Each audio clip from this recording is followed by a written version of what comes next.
અષાઢી બીજનો મેળો પરબધામની અંદર ખૂબ સરસ મજાનો યોજાયેલો છે મિત્રો. તો ચાલો આજે તમે હું સાથે મળીને દર્શન કરીએ પરબધામ મંદિરના અને ખૂબ સરસ મજાનો આનંદ માણીએ મેળાની અંદર.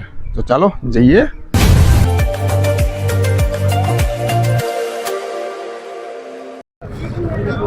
તો ભાઈ અત્યારે ચા ને ચૂસકી મારી લઈએ. આપણો પહેલો હોલ્ટ આવી ગયો છે કે જે કોલેજ ચોકડી ગઈ છે અહીંયાથી કે જસ્ટ અહીંથી 5 જ કિલોમીટર છે હવે પરબધામ.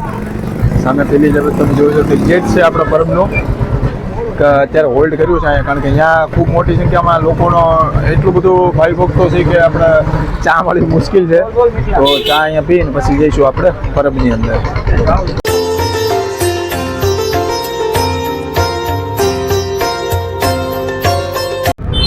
અત્યારે ખૂબ મોટી સંખ્યામાં ભાવિ ભક્તો અત્યારે આવી પહોંચે છે પરબની અંદર.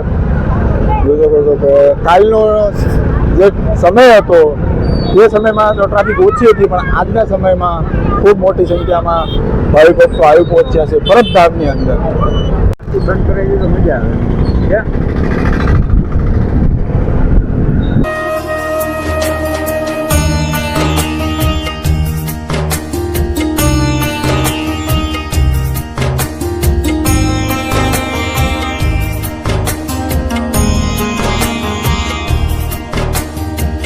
પરબધામની અંદર સંતવાણી યોજાવાની છે આજે બીજા દિવસની અંદર. તેના લોક ડાયરાના જે કલાકારો છે તે તમે જોઈ શકો છો. જે ગુજરાતના નામચીન કલાકારો છે બધા.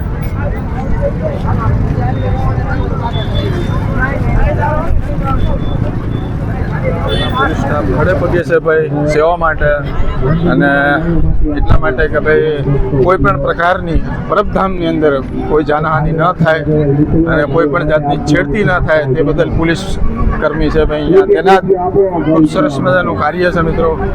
પરબધામની અંદર પોલીસવાળાનું અને સાથે જે સેવા ભાવિકો છે તેનું પણ ખૂબ સરસ મજાનું કાર્ય રહેવાનું છે આ પરબધામ મેળાની અંદર. તો જોઈએ હવે આપણે આગળની તરફ.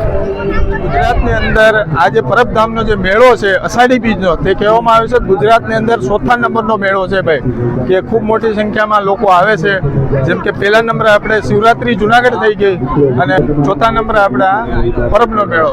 અને હવે આપણે 2 થી 3 વર્ષ પછી આવી છીએ પરબના મેળામાં. અને હવે જોઈએ આગળની તરફ મિત્રો કે કઈ રીતનું ભાઈ ભક્તો આવું પહોંચ્યા છે.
તો ફ્રેન્ડ્સ અત્યારે પરબધામની અંદર વરસાદ ચાલુ થઈ ગયો છે ધીમો ધીમો, અને કહેવાય ને કે મજા આવે ન આવે એવું છે બધું.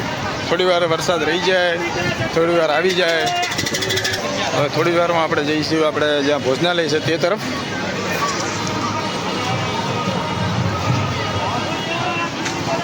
પીવાના પાણીમાં હાથ પગ ધોવે. બસ થોડી વારમાં આપણે જમણવારની તરફ જવાના છીએ. જસ્ટ અહીંથી કહેવાય ને કે 2 જ મિનિટનું છે અહીંયાથી, અને જઈશું આપણે જમણવારની તરફ.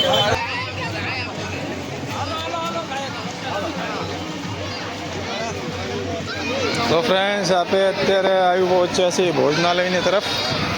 અહીંયાથી ભોજન પ્રસાદી લઈ અને જઈશું આગળની તરફ.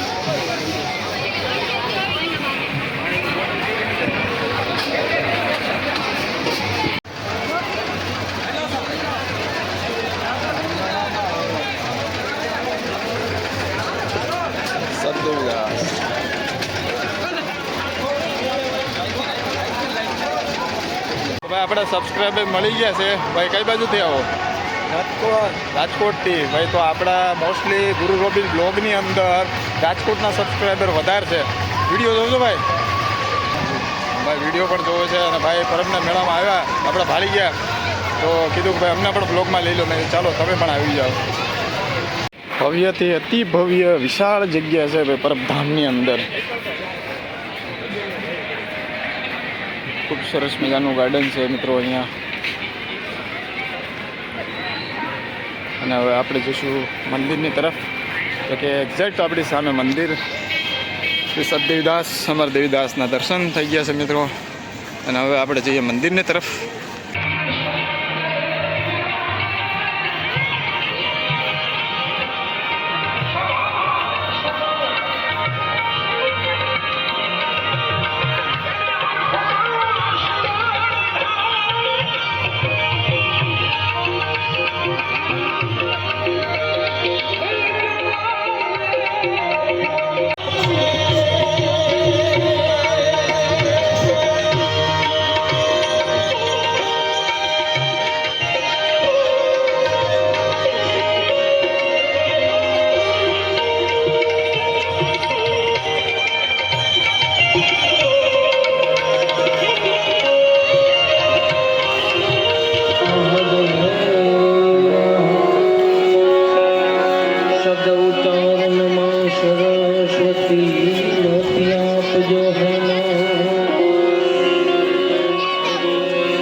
આપણે મંદિરની અંદર દર્શન પણ કરી લીધા છે. અને હવે જઈએ આપણે મંદિરની પાછળ.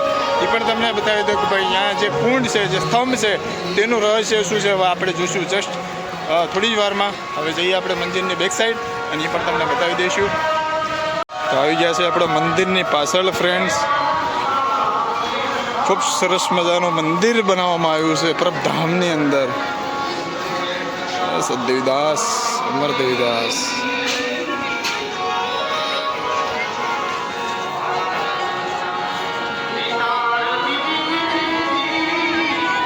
તો મિત્રો અત્યારે આપણે આવી પહોંચ્યા છીએ વિજય સ્તંભ પર. ઘણા દેવી દેવતાઓનો અહીંયા પ્રતિમા બનાવવામાં આવી છે. 33 કરોડ દેવી દેવતા જે કહેવામાં આવે છે તેનો સ્તંભ પણ અહીંયા આવેલો છે.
પરબધામની અંદર આપણા સબસ્ક્રાઈબર મળી ગયા છે. ક્યાંથી આવો છો? ગોંડલ અને ગોંડલ, દ્વારકા અને રાજકોટ બધા ભાઈબંધો જ છો? હા. હું પરબનો મેળો કરવા માટે આવ્યો. કેટલા વર્ષથી કરો છો? 8 વર્ષ થયા. ઓહો, તો બહુ તમે જૂના હે. કેવી મજા આવી મેળામાં? અરે બહુ મજા આવી. તો ભાઈ જબરદસ્ત. જો આ જે અષાઢી બીજનો મેળો છે ને, તો ભાઈ ગુજરાતના તમામ ખૂણાઓથી લોકો આવે છે અષાઢી બીજનો મેળો કરવા માટે. અને લોકો આ તો રાજકોટ, અમદાવાદ, શું કહે રાજકોટ, ગોંડલથી આવે છે લોકો, અમદાવાદ, મુંબઈથી પણ આવે છે. અને તમે પણ આવજો અને સાથે સબસ્ક્રાઈબ કરવાનું ભૂલતા નહીં. તો મળી ફ્રેન્ડ, સાંજ પડી ગઈ છે અને હવે આપણે ઘરે જઈએ. અને વિચાર કરો કે ભાઈ સાંજના ટાઈમ છે, ભજન સંતવાણી ચાલુ થવાની છે, તો આપણે સાંજે આવીશું. અત્યારે જઈએ આપણે મંદિર તરફ.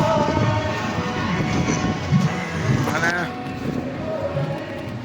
ભાઈ ખૂબ સરસ મજા આવી મેળાની અંદર, બહુ એન્જોયમેન્ટ કર્યું.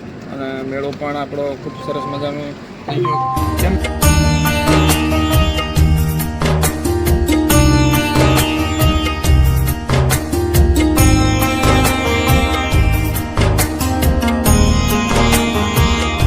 તો ફ્રેન્ડ્સ, વાગી ગયા છે રાતના 11:30 અને ફરીથી પાછા આપણે પહોંચ્યા છીએ પરબધામની અંદર.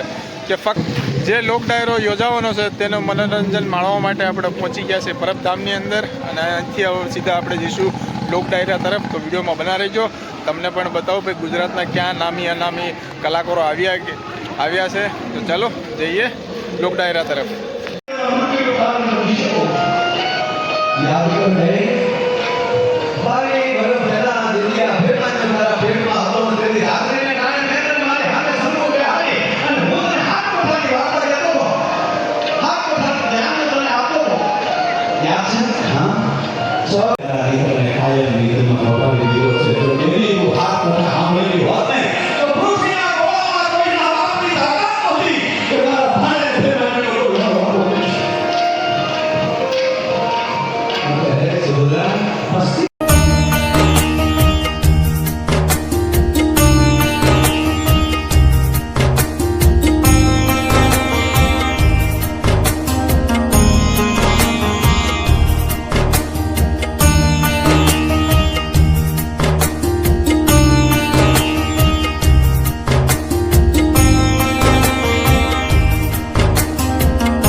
से रहे उदास तीरथ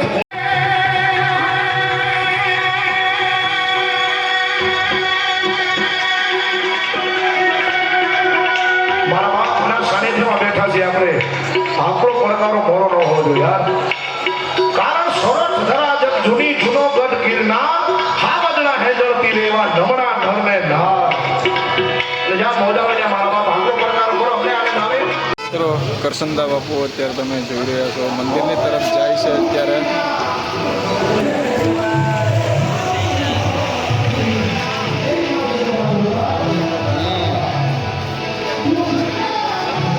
ભાઈ વરસાદના કારણે આપણે ભજન સંતવાણીને જે મનોરંજન માણવાનું હતું એ થોડું ઘણું માણ્યું. અને હવે આપણે સીધા નીકળી જઈશું ઘરની તરફ, કારણ કે ટાઈમ ખૂબ થઈ ગયો છે મિત્રો. કારણ કે અત્યારે 2 વાગી ગયા છે અને હવે આપણે સીધા જઈશું ઘરની તરફ. વરસાદ અત્યારે ચાલુ છે, તો સારું કહેવાય ભાઈ સવારના દિવસે વરસાદ ન આવ્યો તો લોકોએ ભાઈ મેળાનો જે મનોરંજન માણવાનું હતું તે માણ્યું. અને સતીશભાઈ ચાલો આવો છો ને? ચલો તો હવે પરબને કહી ટાટા બાય બાય. ફરી પાછા મળીશું આપણે આવતા વર્ષે અષાઢી બીજના મેળામાં.